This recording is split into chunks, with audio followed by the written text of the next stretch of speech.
Hello everyone. So this is a butterfly tutorial that I'm going to be uploading to YouTube. This one was actually requested quite a lot because I'll just show you the reference. So this is the reference that we're going to be drawing. And I have a colour pencil group over on Facebook called Colour Pencil Artists. It's a lovely group. It's full of really lovely, supportive artists. It's a really nice community. And every month, it used to be every fortnight, but it's now every month, we have a little sort of colour pencil challenge where I post a reference in the group, and then whoever wants to enter, they draw the reference for themselves, and then we put them all together in a post. Then everyone sort of votes and likes their favourite drawing. So this is this month's competition reference. This one has been really requested actually, because as I say, it's the competition piece, and I think some artists thought it might be helpful just to have a little have a YouTube tutorial to follow along with. So I'm just going to get started. I've picked out most of the colours that I'm going to use, and I will put them in the description below. And also I've done my stencil. Now, if you want to see how I create my stencils or how I colour match my pencils to my reference, have a look on my YouTube channel, because I have two in-depth videos for both of those things. But for now, so I'm just going to get started. So I'm using the Fabriano hot press watercolour paper, my absolute favourite paper to use with colour pencils. I just find that it's a really nice smooth paper, but it can also take lots of layers. So as always, I'm going to jump straight in with the Polychromos Dark Indigo. If you follow me, if you've joined me over on Patreon, you'll know that with pretty much every drawing I do, I start with the Polychromos Dark Indigo, and I pick out the darkest shades and the darkest shapes in the whole piece. So I'm actually drawing this piece quite small, but let me just get my rubber. I just want to lighten up this background. So I'm just going to lighten up the stencil. I just want to erase sort of most of the graphite lines, like that. So I can still see them, but there isn't so much graphite on the page. Okay, so let's have a look at the reference and let's pick out the darkest areas. So just for now, I'm going to focus on the butterfly. Oh, also, this flower is out of focus, and I'm going to show you how to make that look out of focus just by using colour pencils. I prefer not to use solvents or anything like that. I have tried them in the past to sort of blend the colour pencils, but I just don't really like the finish. So I just use colour pencils to get that blurred effect. And it's all about technique and sort of the pressure that you apply as well with your pencil. So let's have a look. So the darkest areas in the butterfly are obviously, I mean, these shapes here. And then you've also got quite a thin line around the edge of the butterfly as well. So I'm just sort of picking out these darkest areas, and we've got the little antenna here as well. Now, as this is the first layer of colour pencil, I am going to use quite a light pressure. So I'm just going to start. I've got a nice sharp pencil, and I'm just going to map out those antennae to begin with. And then, as I say, I'm using a light pressure because this is the first layer that we're applying to the paper. So we don't want to fill in too much of the tooth at this stage, because then we'll struggle to add layers on top of this after. So that's why we need a nice light pressure. And I'm just beginning to pick out, as I say, sort of the darkest areas. Don't worry too much at this stage about detail. I'm more just picking out those bigger shapes. So if you look at the top of the wing, there's a bit of a dark line on either side. So I'm just going to map that in. And then I mean, the most obvious bits, I would say, the dark sections sort of around these little, I think of them as like they sort of look like eyes to me. Just picking out these darker areas. As I say, a nice light pressure. I say light pressure, we also just want to fill the area in with pigment. I don't think there's much of a need to really be so, I see some artists online and they're like sort of barely touching the paper, and they're barely sort of making marks on the paper. I just think that almost just, it doesn't waste time, but it doesn't seem as productive to me.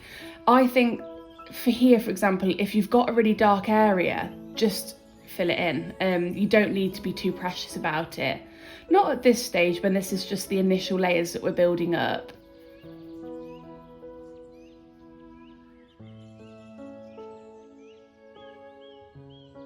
Yeah, I'm a little bit late with filming this, I will say.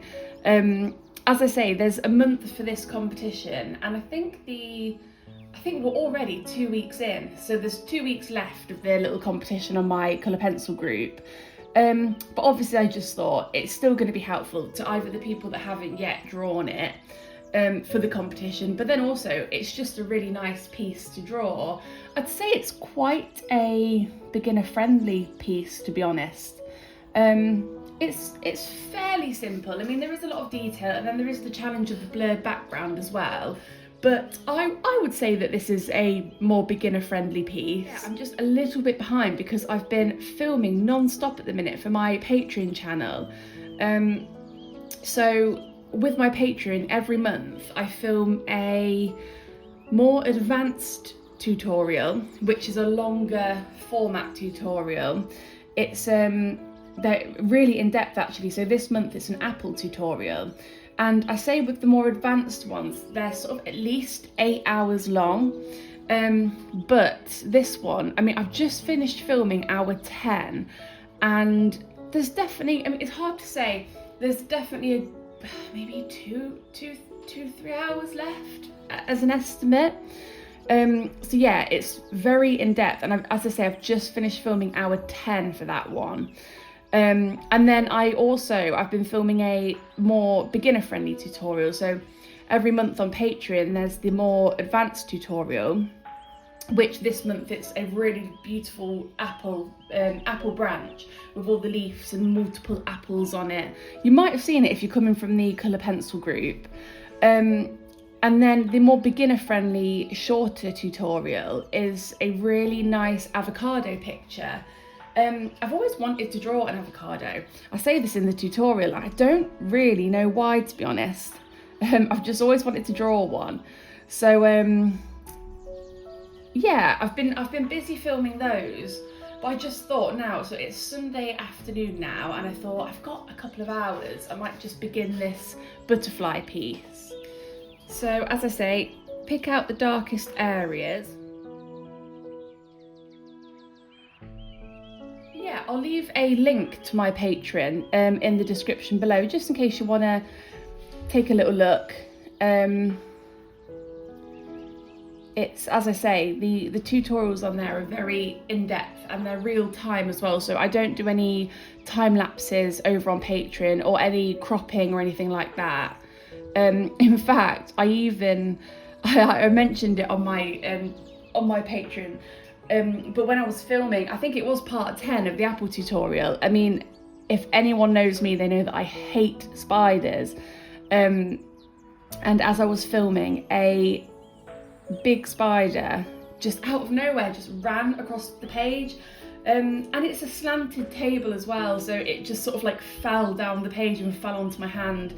And I jumped back, I completely ruined the footage. Obviously, I say I don't like to crop the Patreon footage, and there was swearing involved, and I just thought I can't upload this to Patreon, so I had to actually erase the area. I mean, luckily I'd only been filming for about 10 minutes, so it wasn't too bad, but I just sort of erased the area and then completely filmed that bit again, because as I say, I don't like to do any cropping or any editing, to be honest, with the Patreon. And just so you know how long things actually take. So that's why I think it's important with the real time.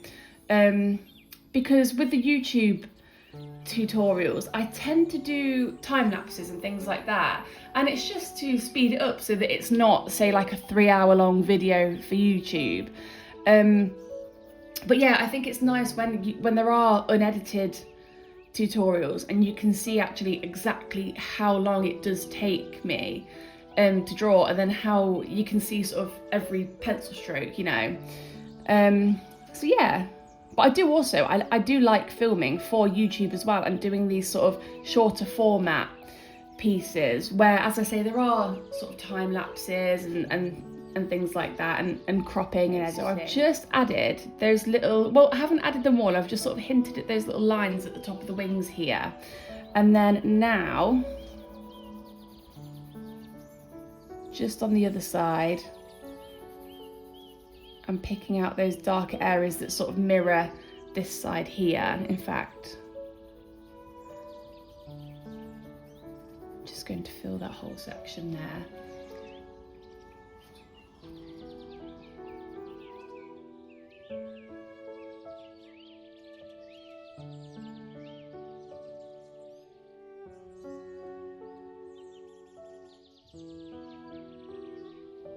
I also find as well, so with this dark indigo pencil, it's just one pencil that I'm using, but you can sort of map out the whole thing.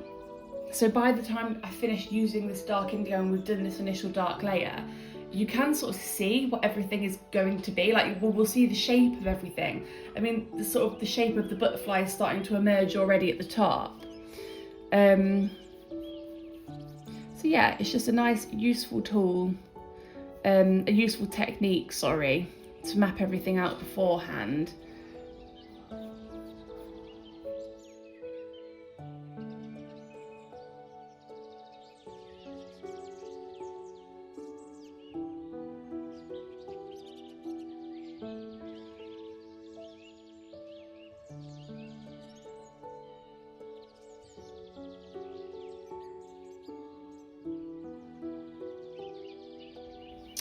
Okay, then I am going to just shade a little bit down the middle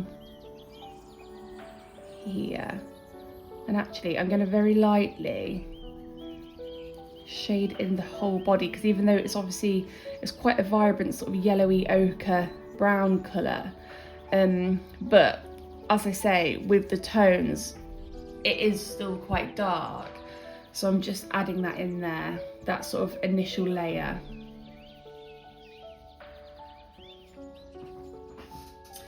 Okay, so now let's begin to add some initial layers of colour. So obviously we have this really beautiful sort of a coppery orangey red in the wings.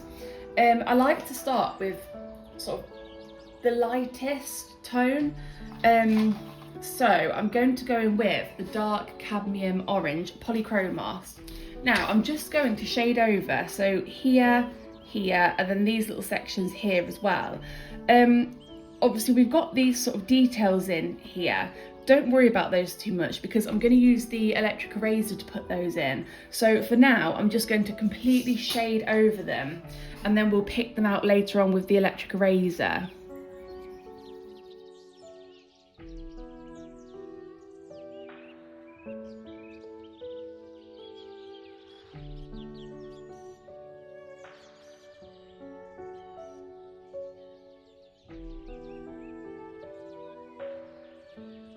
Okay, so now I'm going to go in with the Luminance French Grey 10%, and then exactly the same as the orange that we've just done, but I'm basically going to fill the rest of the blank paper within the butterfly, minus, so that's not my reference, minus inside here, you know, where we have the really sort of vibrant lilac-y blue. I'm going to leave those bits, but everything else is going to get a nice light layer of Luminance French Grey 10%.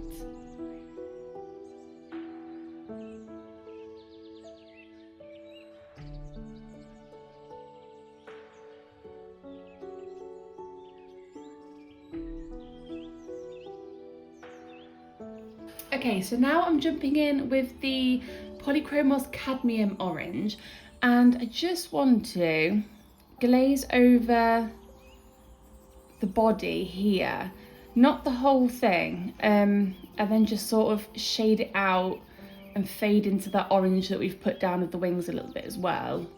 So more just sort of each side of the body here. Again, I'm being very light with the pencil. I'm just almost glazing, so giving it a nice light, even layer.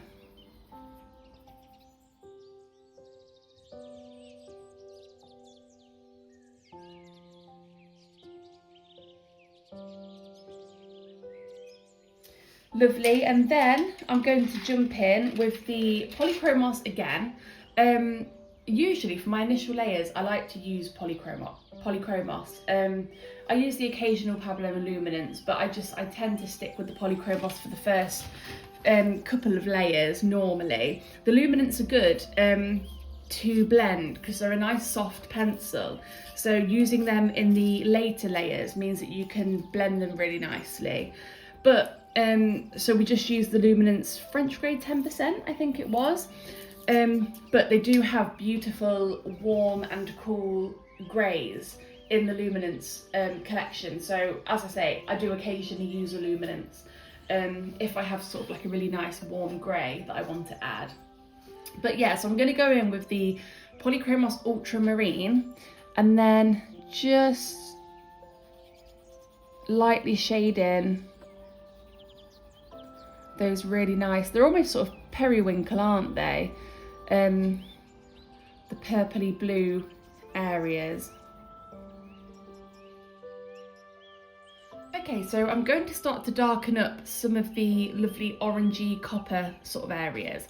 So I'm going to go in with the Polychromos Deep Red, and then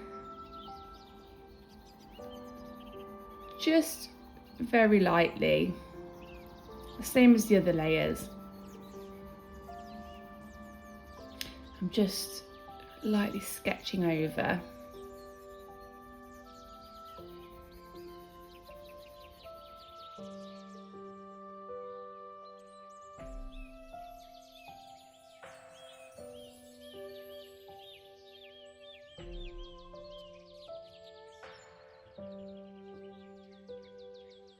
Okay, and then I'm going to go back in with the dark cadmium orange Polychromos and just begin to burnish that a little bit more now. So I'm still using a light pressure, but I am applying slightly more pressure as the layers are building up.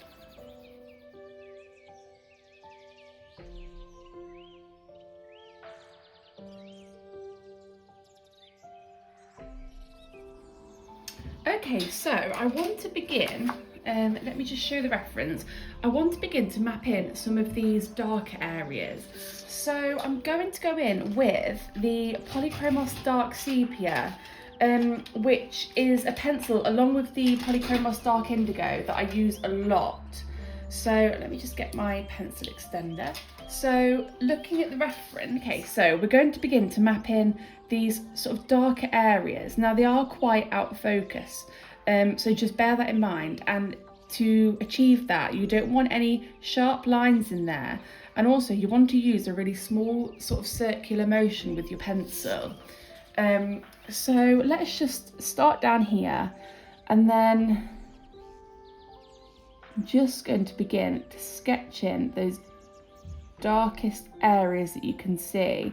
There's also a line that we've mapped in here with the dark indigo that goes the whole way around the butterfly, and I'm just going to darken that up slightly with the dark sepia as well. So yeah, just keep referring to your reference and pick out the very darkest details around the edge. There's a lot of little sort of dots and that sort of thing, so try and capture that rather than just sort of shading in from the outside. Try and get that texture in there as well. But as I say, it is quite out of focus, so I'm using a really small circular motion with my pencil to get that nice sort of smooth blended look.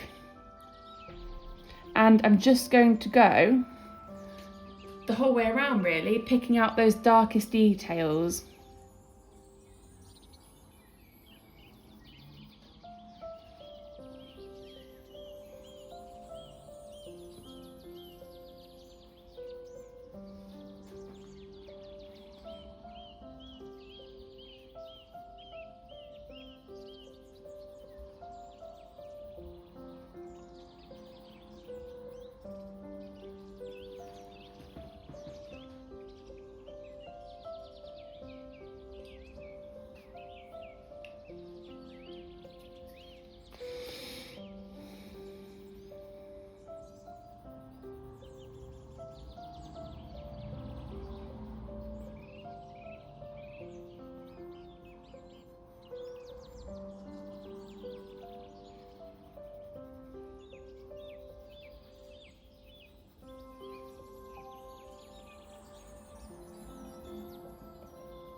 If they look too dark now, by the way, I wouldn't worry too much because we've still got quite a lot of layers to go on the orangey area.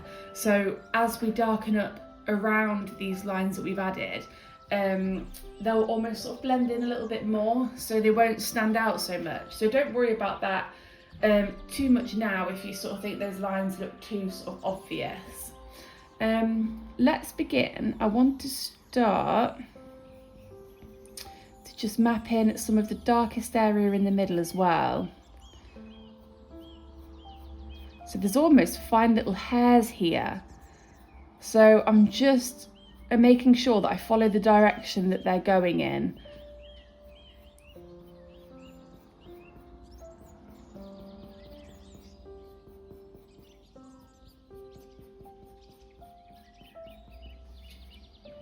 Okay, and then let's darken up this body as well. Not all of it, more just sort of down the right hand side actually.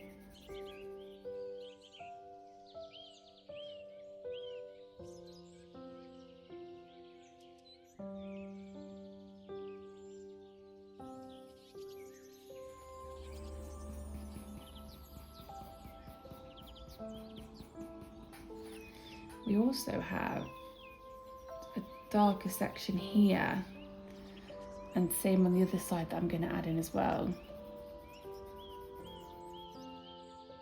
So let me zoom out a little bit. So now this is what I call the base layer. We've got all of the darks in the right places. We've left all of the white areas, so we've got the highlights in the right places as well, which means that now we can begin to zone in on certain areas a little bit more and burnish and blend and add detail. Okay, so I'm going to leave part 1 there, now that we've mapped in all of the basic sort of shapes and shades and started to add some colour. And then in part 2, I'm going to start zoning in more within the butterfly and really starting to add some detail and burnish the paper as well. Okay, so thank you for watching part 1. I hope that you found it useful, and I hope to see you again in part 2. If you want to have a look at my Patreon channel, I'll leave the link in the description below.